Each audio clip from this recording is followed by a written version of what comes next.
Hi Ali, how are you today? I'm fine, thank you. And you? I'm fine too. Do you have any planning tomorrow? No, I don't. Would you come with me to John's birthday party?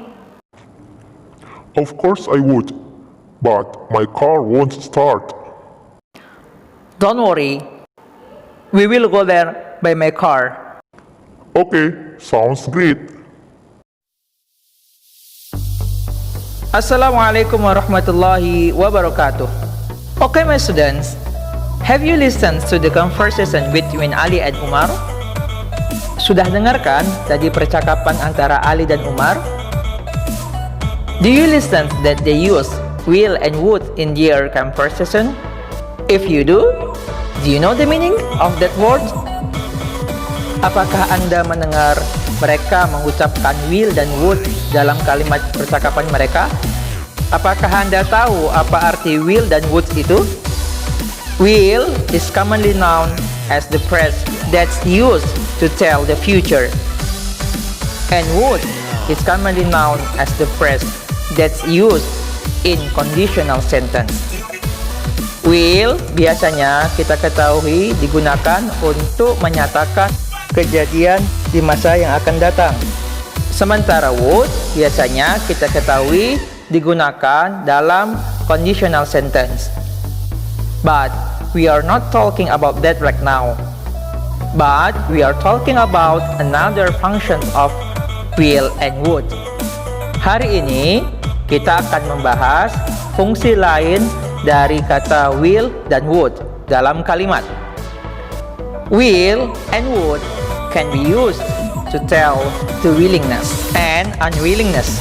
Will dan would bisa digunakan untuk menyatakan keinginan dan tidak ingin. Hari ini kita akan membahas tentang itu. But before we discuss about that, please like and subscribe my channel. Jangan lupa di like dan subscribe ya.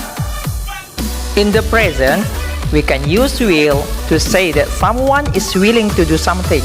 Jika kita ingin menyatakan keinginan dan itu terjadi pada masa sekarang, maka gunakanlah kata will. And you have to remember, when you use will, it must be followed by the main verb. Dan harus diingat, ketika kita menyatakan atau menggunakan kata will, maka harus diikuti kata kerja utama atau lebih dikenal dengan verb 1. For the example, Tom's a really kind person. He will always help you if you need something. Tom itu orang yang sangat baik. Dia mau menolong kamu jika kamu membutuhkan sesuatu. You can use will not or won't plus main verb if you wanna say that someone is unwilling to do something. Kamu bisa menggunakan kata will atau won't jika disingkat dan verb one untuk menyatakan ketidakinginan. For the example, he won't talk to me because he is angry with me. Dia tidak mau berbicara denganku karena dia marah denganku. For the past time, you can use would if you wanna say that someone was willing to do something. Untuk di masa lampau, kita gunakan would. Would digunakan untuk menyatakan seseorang itu ingin melakukan sesuatu tapi sudah terjadi di masa lampau. For the example, actually, he would join our group yesterday.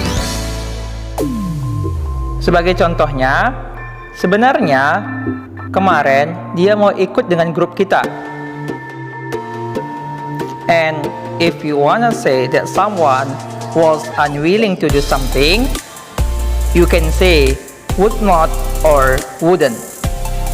Jika ingin menyatakan ketidakinginan dan itu terjadi di masa lampau, maka bisa menggunakan would not atau kalau disingkat menggunakan wouldn't.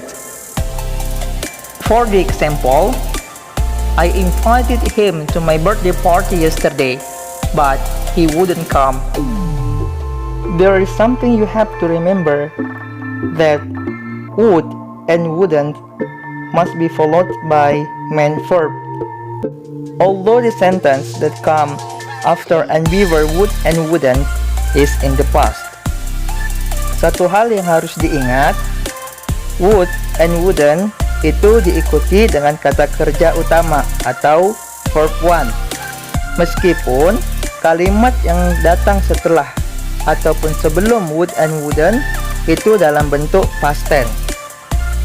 So, after you studied about willingness and unwillingness with will and would, can you translate the dialogue in the first section of this video?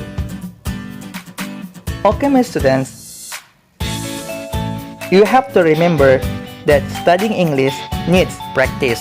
So practice your English in your daily conversation. Thanks for watching this video and wait for the next video.